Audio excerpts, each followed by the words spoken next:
Welcome back to Did You Know It's All in the Heights? I'm Rina Valentin. Art is a major contributing factor to a neighborhood's cultural identity.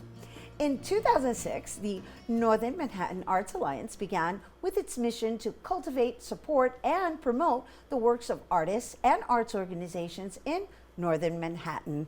To share more, please welcome Northern Manhattan Arts Alliance Executive Director, Joanna Castro. Hello and welcome. Hi, Rina. Thank you for having me. Thank you. We're so excited to share everything that's happening in the Heights. And you know, as an artist myself, I think it is so important to know the resources in which one can live off of their artistry and or their craft. And so organizations such as the Northern Manhattan Arts Alliance is crucial to the vitality of the neighborhood. So just share with me a little bit about the services that you offer. Sure. So we're an arts service organization. We're one of very few throughout the city of New York. And our mission is to promote local artists, and we do that through several core programs. One is group exhibits.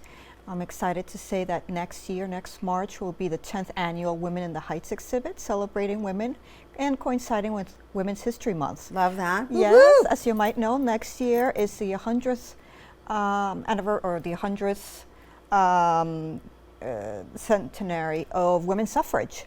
So the 2020 is big on many different levels.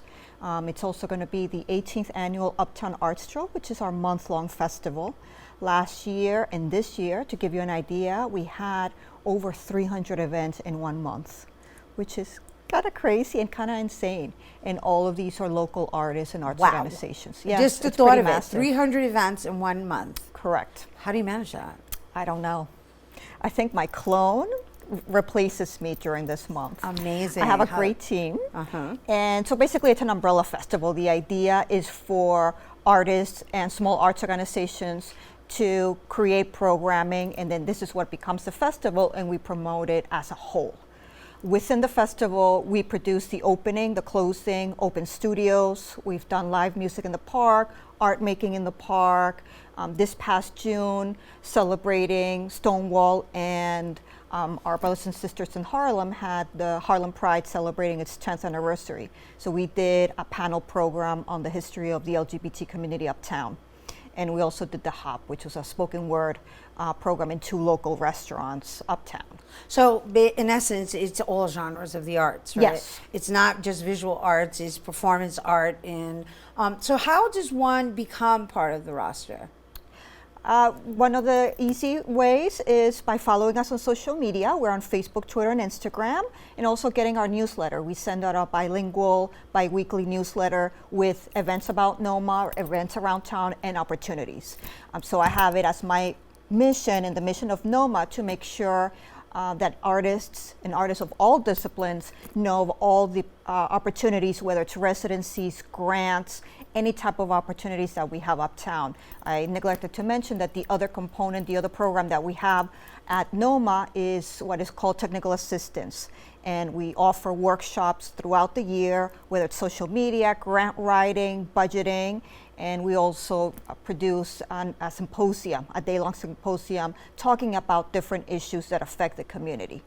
That's wonderful, especially with artists, right? To kind of balance out the business aspect of their business, because artists just want to create. And then there's the business component that's required in order to be able to create freely, that is. Well, not necessarily freely, but you know what I mean. Yes.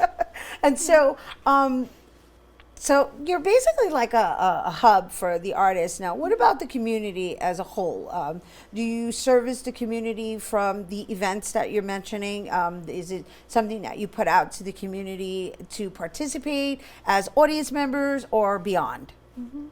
So it's a multi-pronged answer. We don't work in silos. At the end of the day, we know each other, we're friends, we're colleagues, and it's really all about partnerships. So to give you an example, for the opening of this year's Uptown Art Stroll, we held it at the United Palace. The closing we had at another venue at Harlem School for the Arts. We've partnered with venue spaces in parks or in other public spaces. Our workshop last year took place at Alianza Dominicana, so it really varies. These are places that either have worked with us in the past or we reach out to them and work with them for the first time and start creating a working relationship. That's wonderful. It's amazing how learning, and I hope you guys are learning how tight knit the actual Heights of the corridor, this particular corridor is within Washington Heights, because you all kind of help each other out in your respective fields. Yeah. And so in closing, is there anything you want to share with any artists or aspiring artists that are watching? Yes. We actually have an open call right now, and it's for the Haven Plaza corridor, and it's a $7,000 award, so it's for materials and artist fee to design proposals for bollards or cement blocks in Haven Plaza. So check that out on NoMAANYC.org. All right. Well, thank you for being here with us, Joanna. Thank you. All right, you guys, once again, to learn more about art opportunities, visit NoMAANYC.org.